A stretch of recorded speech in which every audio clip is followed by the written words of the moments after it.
Dobrý deň, ja sa volám Lukáš Koveda a vybral som si projekt s názvom Putovanie horolezestva. Vybral som si to z toho dôvodu, pretože s lezením som sám nedávno začal a baví ma natoľko, že som sa rozhodol o ňom urobiť projekt. Tak. Čiže, prečo vlastne lezem?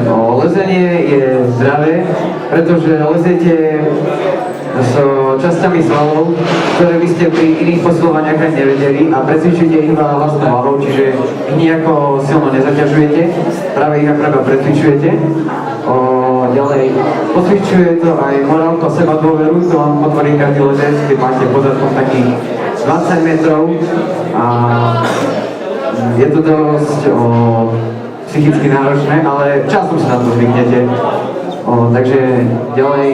A čo je na tom najlepšie, lezenie vás vždy podnecuje ísť liesť do peknej prírody a tak ďalej.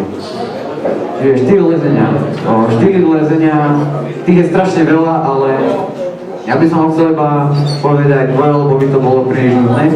Čiže prvý z nich je top rope, je to štýl lezenia vhodný pre začiatočníkov, keďže ste istení z hora cez nejakého barana alebo cez nejaké oko a keď spadnete iba do toho sedáka, odsadnete a nenastáva žiaden pád.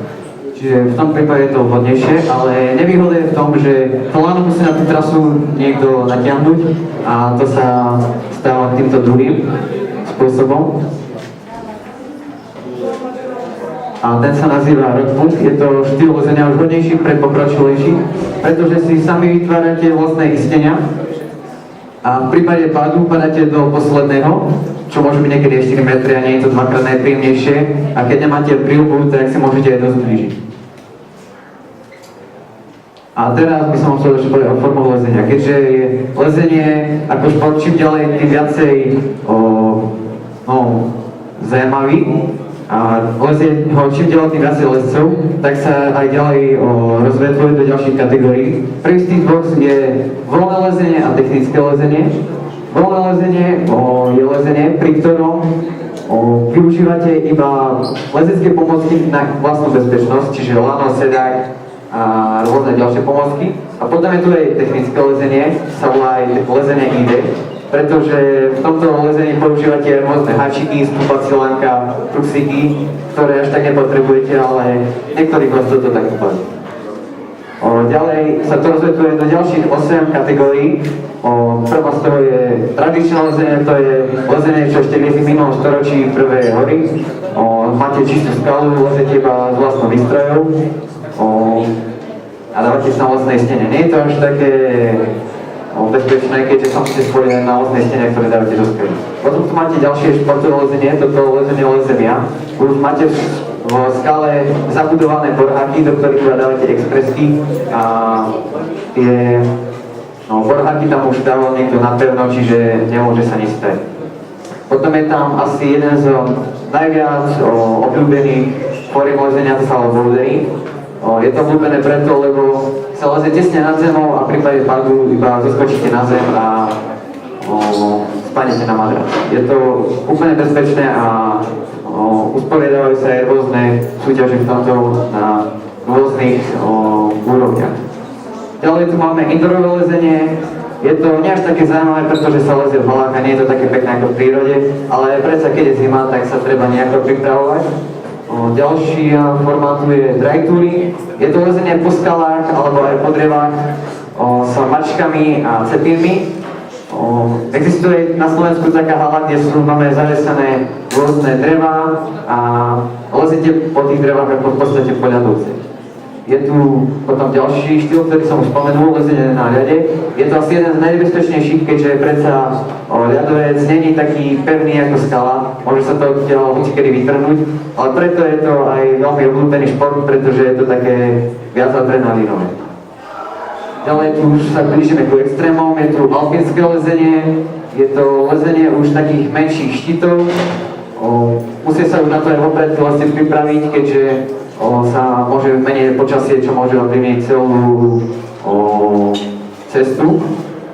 A potrebujú to aj vedieť, čo z tej meteorológie a z prežitia, pretože to nie je žiadna sranda, keď lezete a začne vám tam pršať a skale Šmikla už je to dosť nebezpečné. A asi najväčší extrém to je mixové lezenie.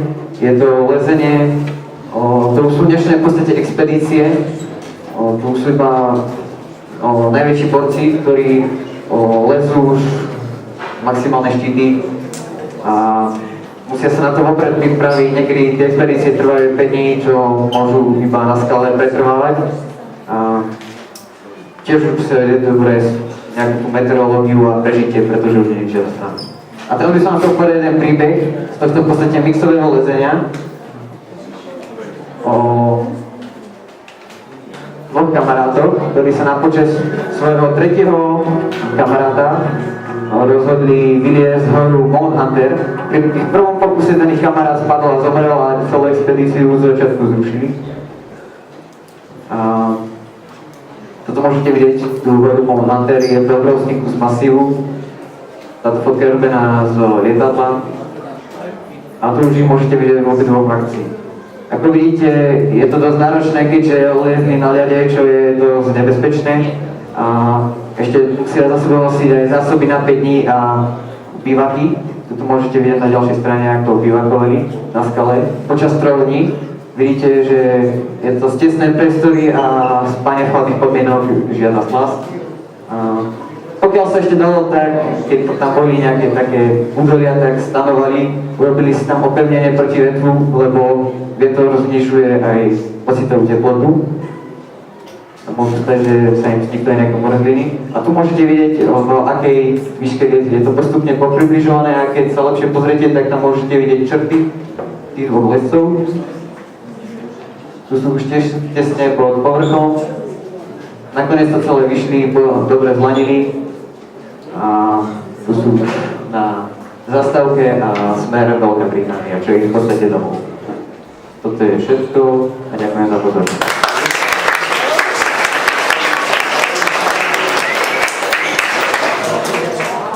Ja mám jednu, Lukáš, zásadnú otázku. Asi keď navrhol ten druhý slajd, tá prvá fotografia, tak tu sa ozvali, že to si ty. Si to ty? Je to pravda, prvé 3 fotky to sú všetko, čo som robil ja fotky a plus od to, čo ma fotilo, lebo kamera. Wow. To tako. Stratila som reči, len mám. Chcela som sa opýtať teda na tvoje lezecké úspechy, tam som ich mala možnosť vidieť. Máš možno už aj... Áno, ďakujem. Sexy. Ako učiteľka som si toto iba pomyslela. Ja si to môžem dovoliť. Aké sú teda tvoje také ciele? Je niečo, čo už vieš, že toto by som chcel zliesť, toto je niečo? Ja nemám v podstate žiadne také cieľe. Mňa to zatiaľ iba baví celkovo. Od mala som liezol po stromoch, rôzne po rôznych veciach. A lezenie ma baví. Dobre, ja som tiež od mala lozila po stromoch, takže keď ma chceš niečo, že takto zobrať, čo myslíš, čo by som zvládla? Ty si tam mal také rozdelenie, aké rôzne lezenie je. Čo by si mi nevybral? No, určite sú ako to športové lezenie. Po celom Slovensku je rozprúsené ako veľa skal, čo sú aj v Porúbke, tu na kúsok do Žiliny, v Súlovské skaly. A tie sú rozdelené do stupňov, od 3 až po 10. 3 to lezú malé deti, to lezú aj 5-ročné deti. Nezačínaš dobre? Ale potom sú tam aj totálne extrémy ako ľudských možností a to je 10 až minus 11. To už iba lezú možno traja zo Slovenska. Takže sa dohodneme pozrieť, dobre? Ďakujeme veľmi pekne Lukášovi. Ja by som ešte takú prúpovidku tam dodala. Na Lukášovi sa mi páči, že lezie na skalách, ale nelezie na nervy na hodinách. Takže klobúk dole. Ďakujeme pekne.